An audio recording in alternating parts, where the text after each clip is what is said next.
Le Seigneur soit avec vous. Et avec votre esprit. Évangile de Jésus-Christ selon saint Luc. Gloire à toi, Seigneur. En ce temps-là, Jésus disait à ses disciples, « Un homme riche avait un gérant qui lui fut dénoncé comme dilapidant ses biens. Il le convoqua et lui dit, « Qu'est-ce que j'apprends à ton sujet? Rends-moi les comptes de ta gestion, car tu ne peux plus être mon gérant. » Le gérant se dit en lui-même, « Que vais-je faire, puisque mon maître me retire la gestion? Travailler la terre, je n'en ai pas la force. Mendier, j'aurai honte. Je sais ce que je vais faire. Pour qu'une fois renvoyé de ma gérance, des gens m'accueillent chez eux. » Il fit alors venir un par un ceux qui avaient des dettes envers son maître.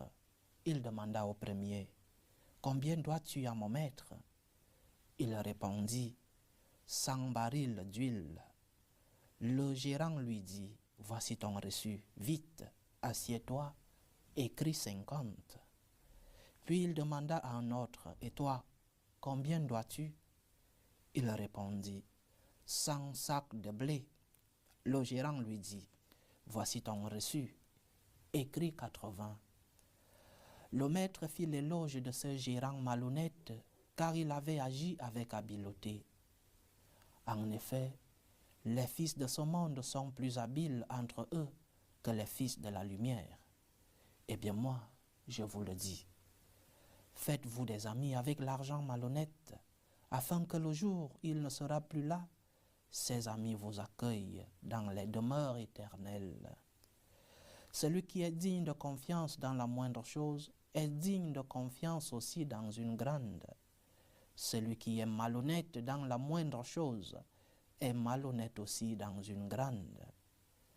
Si donc vous n'avez pas été digne de confiance pour l'argent malhonnête, qui vous confiera le bien véritable?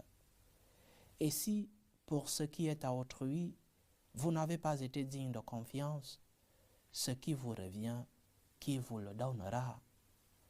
Aucun domestique ne peut servir deux maîtres, ou bien il haïra l'un et aimera l'autre, ou bien il s'attachera à l'un et méprisera l'autre. Vous ne pouvez pas servir à la fois Dieu et l'argent.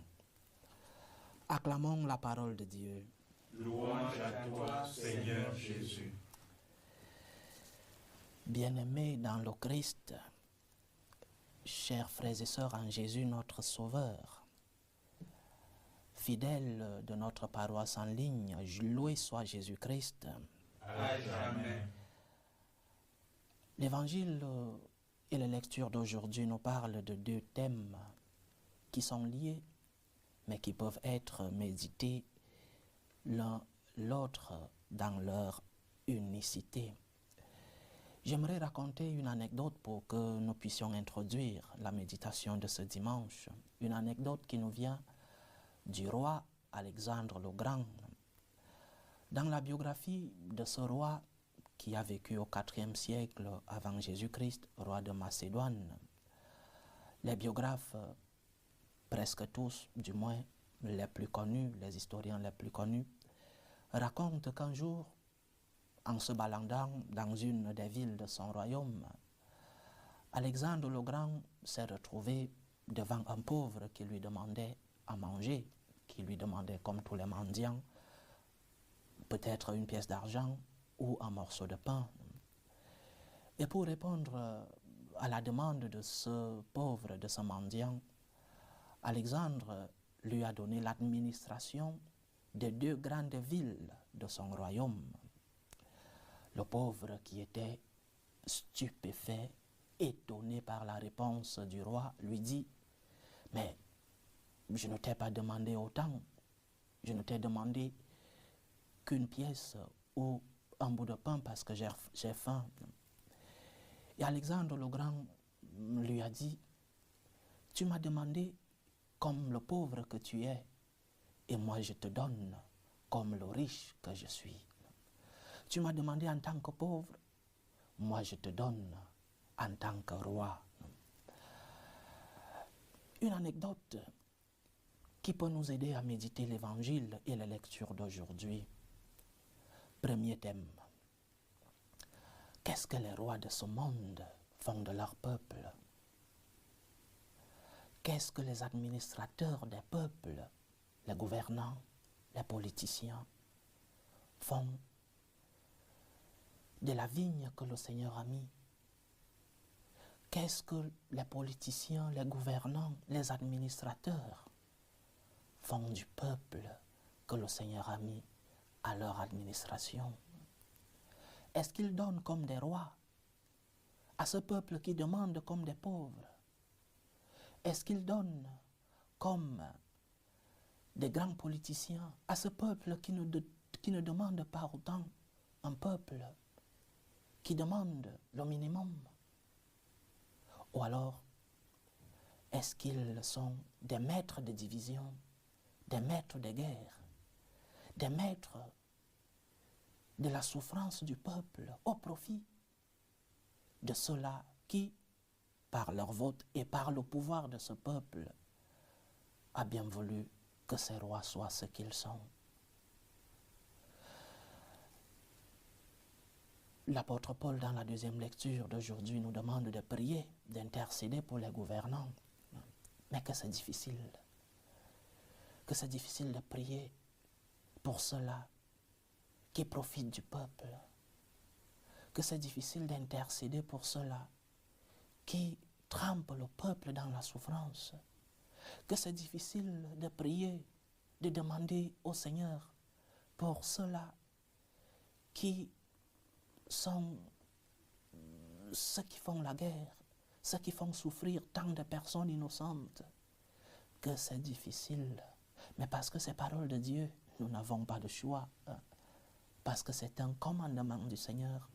Nous devons prier pour nos gouvernants, pas pour qu'ils durent au pouvoir, pas pour qu'ils continuent de piller le peuple, pas pour qu'ils continuent de martyriser le peuple, mais pour que le Seigneur puisse toucher leur cœur, qu'ils puissent se rendre compte de la souffrance de certains peuples dans le monde, qu'ils puissent se rendre compte du pouvoir qu'ils ont reçu, non seulement d'administrer les biens de ce peuple, mais aussi de commencer le salut de ce peuple sur la terre.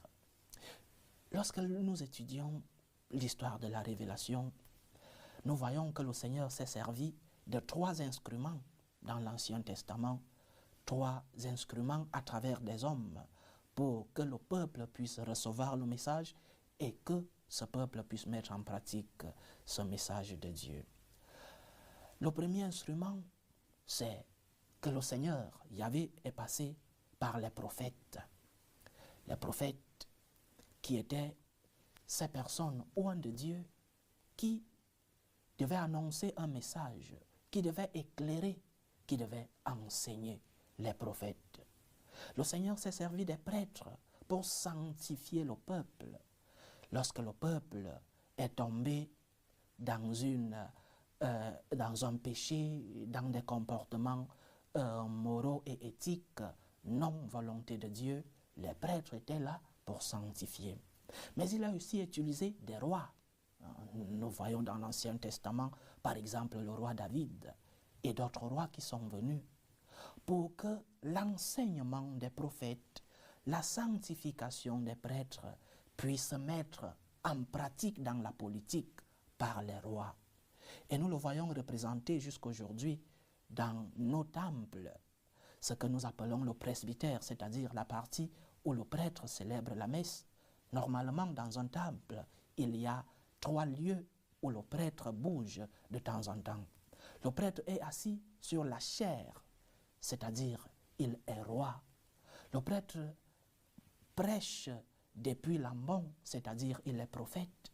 Et le prêtre sanctifie depuis l'autel, c'est-à-dire il est prêtre, bien sûr. Donc, lorsqu'un roi, lorsqu'un gouvernant ne gouverne pas son peuple par la volonté de Dieu, ce gouvernant aura des comptes. Lorsqu'un gouvernant n'écoute pas la volonté de Dieu pour conduire ce peuple de Dieu, alors ce gouvernant aura des comptes à rendre. Comme dans la parabole d'aujourd'hui, tu es administrateur, tu n'es pas propriétaire du peuple, et tu devras administrer selon la volonté du propriétaire de ce peuple, qui est Dieu lui-même. Et donc, le politicien, le gouvernant devra donc écouter la voix de Dieu à travers sa parole, à travers les prophètes, les prêtres qu'il a envoyés pour que ce peuple puisse atteindre la connaissance de la vérité et puisse commencer ici sur la terre la réalisation de son salut. Dieu parle donc dans la méditation d'aujourd'hui, non seulement à ce peuple de prier pour ses gouvernants, mais aux gouvernants de conduire ce peuple selon la volonté de Dieu. Mais il y a un autre thème dans l'évangile d'aujourd'hui. Le Seigneur nous a donné tant de biens, mais nous ne sommes que des administrateurs. Le Seigneur nous a donné tant de dons, mais nous ne sommes que des administrateurs. Le Seigneur, lorsque tu lui demandes, revenons sur l'anecdote d'Alexandre le Grand, tu lui demandes comme un pauvre, tu lui demandes la paix, le pardon des péchés, tu lui demandes un morceau de pain, tu lui demandes la consolation, mais il te donne comme le Dieu qu'il est. Il a envoyé son Fils unique pour mourir pour toi, pour te racheter, pour te sauver. Dieu te donne à la mesure de ce qu'il est, pas à la mesure de ce que tu demandes. Tu demanderas comme un pauvre, le Seigneur te donnera comme Dieu, mais il te donnera comme administrateur. Et tu devras donc te rendre compte des biens que tu as reçus de Dieu. Combien de talents as-tu reçus? Combien de bénédictions as-tu reçues de Dieu? Combien de grâces? Après une grâce vient une action de grâce. Quelle est la réponse que tu donnes au Seigneur? Quelle est la réponse que tu donnes à celui-là qui t'a aimé en premier? Quelle est la réponse que tu donnes à celui qui t'a rempli de tant de bienfaits, de tant de bénédictions? Une réponse d'ingratitude? Une réponse de celui qui pense que ce qu'il a vient de ses efforts et de son travail et pas de Dieu lui-même? Ou alors une réponse de celui qui dit « Grâce à toi Seigneur, c'est par toi, c'est pour toi que j'ai tout ce que j'ai dans ma vie » et mettre donc au service de Dieu les biens que nous avons reçus. Mets au service de Dieu les dons, les bénédictions que tu as reçues de lui. Et ces bénédictions ne seront pas seulement une pièce d'argent que tu mets le dimanche pour la quête. C'est facile de jeter une pièce d'argent lorsque ces dames passent avec ces paniers et dire que nous avons mis nos biens au service du Seigneur. Oui, il faut le faire. Mais ce serait si facile. Si facile parce que nous ne mettons pas du nôtre. Nous devons mettre au service de Dieu ce que nous avons et ce que nous sommes. Mets-toi au service de Dieu avec tes biens, mais aussi avec ta personne. Tu n'es qu'un administrateur. Tu n'es qu'un instrument que le Seigneur utilise pour que les autres puissent se réaliser, mais aussi pour que la gloire du Seigneur soit contemplée jusqu'aux extrémités de la terre. Le Seigneur nous demande aujourd'hui de prier pour les gouvernants. Il demande aussi aux gouvernants de pouvoir administrer selon sa volonté le peuple qu'il a mis à leur charge.